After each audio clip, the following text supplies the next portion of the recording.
Hryhorii Skovoroda was an 18th century philosopher, poet, and composer of religious music. A number of his writings can be found in his songs, several of which have been adapted to Ukrainian folk music.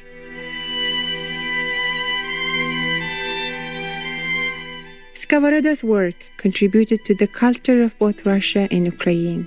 He has been called Socrates, both as a moralist and one whose Socratic style is intended to stimulate thought and self-introspection. At the same time, Skovoroda's writings are imaginative, witty, and dramatic, with themes that highlight happiness and appreciation of life. Skovoroda did not seek to have his work published while he was still alive. He was more concerned with living in a manner true to the moral values upheld in his writings. 3 days prior to his death, Skovoroda went to stay with one of his closest friends. Each day he left the house, and it was discovered that he was digging his own burial place beneath a tree. On the third day, he announced that his time had come, and he simply lay down and passed away. At his request, his epitaph said, "The world tried to capture me, but didn't succeed." In recognition of his works and numerous contributions, Hryhorii Skovoroda's portrait was printed on the second largest banknote in circulation in Ukraine, the 500 hryvnia note. We now share with you excerpts from his writings in a conversation among 5 travelers concerning life's true happiness.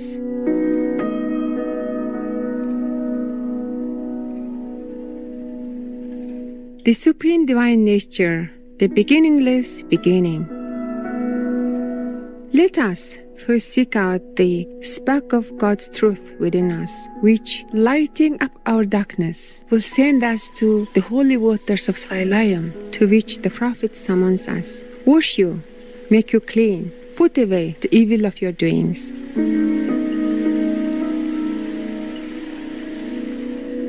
If the heart is filled up with the bitter sea of opinions, if a pit of evil has swallowed up the soul, what light can we hope for among the dark swarm of sorrows?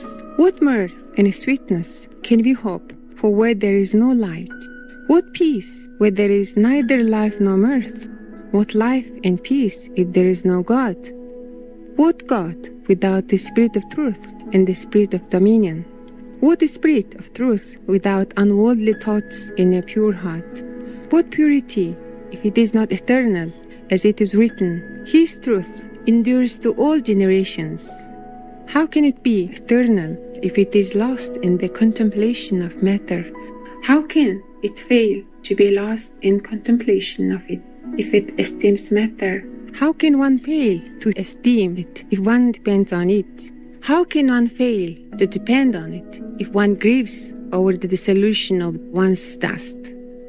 Is this not to have the kind of heart of which it is written, "Thou know the hearts to be like ashes, they are deceived, and not one of them can deliver his soul"? Is this not a fall and a sinful wandering away from God toward the idolatry of dust?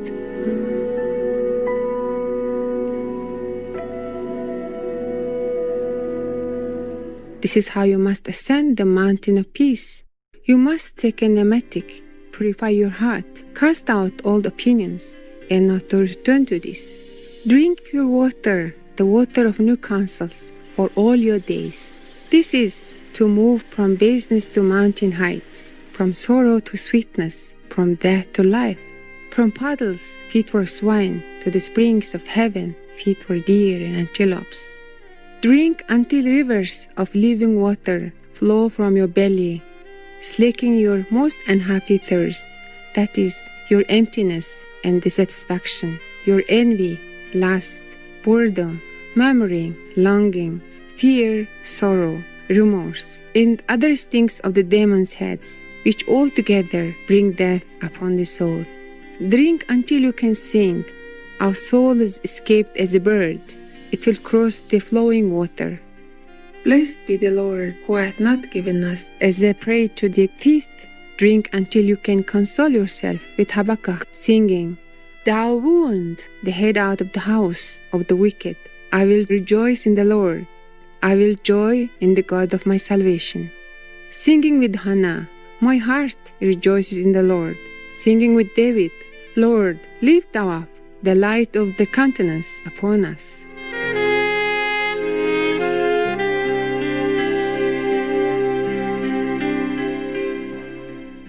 Ancient opinion is a most powerful and cunning enemy. According to the Gospels, it is difficult to tie up this strong man and to seize his vessels of opinion once he has been reborn in the heart. But what is sweeter than such labor which brings priceless peace back to our hearts? Struggle from day to day and cast them out one by one. Climb bravely from hour to hour up the mountain, declaring with David, I shall not turn back until they are consumed.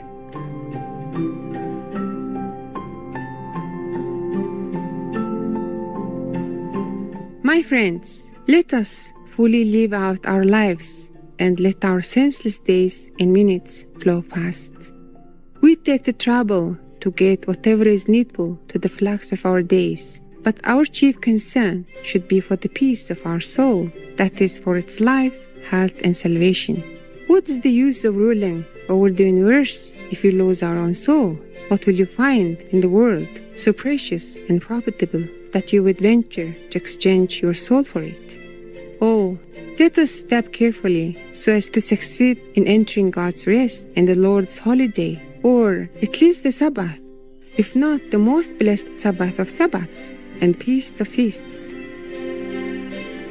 On the Sabbath, we shall be able to release our soul, if not our donkey, from at least half of the most arduous chores, and shall attain, if not a general amnesty for man and beast, in the Lord's pleasant summer of the seventh 7-year period, or the 50th year. According to the apostles, then at least some freedom for our poor soul from these labors. How long shall I take counsel in my soul, having sorrow in my heart daily? In man, the head of all things is the human heart. It is that which is most truly human in man. Everything else is peripheral. As Jeremiah teaches, deep is the heart of man above all things. It is man, and who can know it?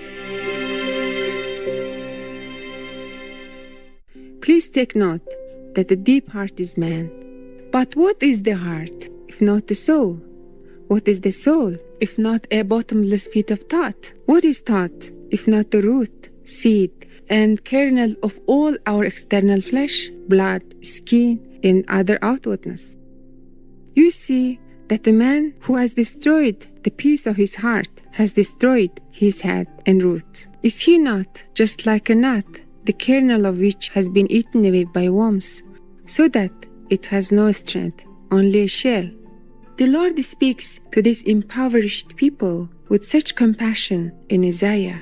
Come ye near unto me, ye who have lost your hearts in the far from the truth.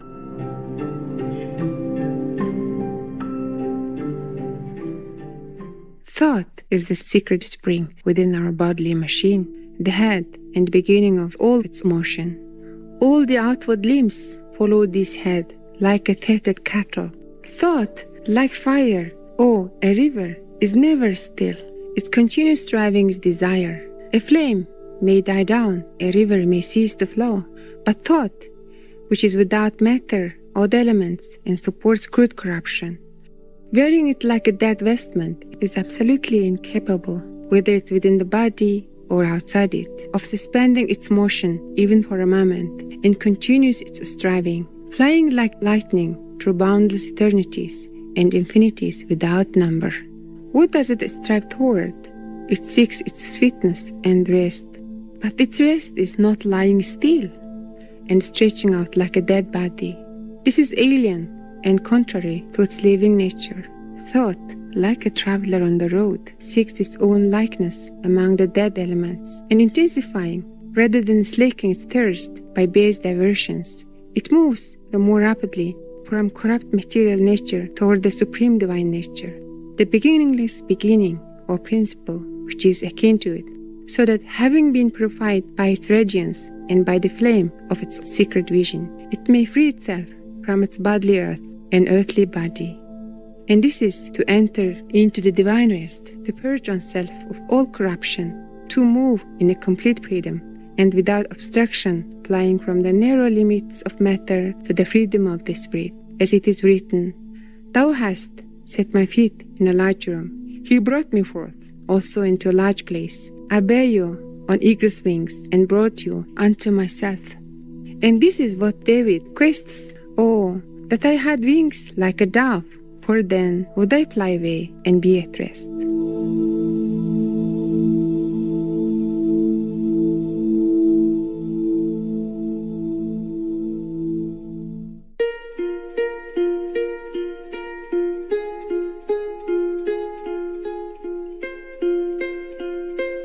Precious viewers, it's been a pleasure to have your company on today's Words of Wisdom.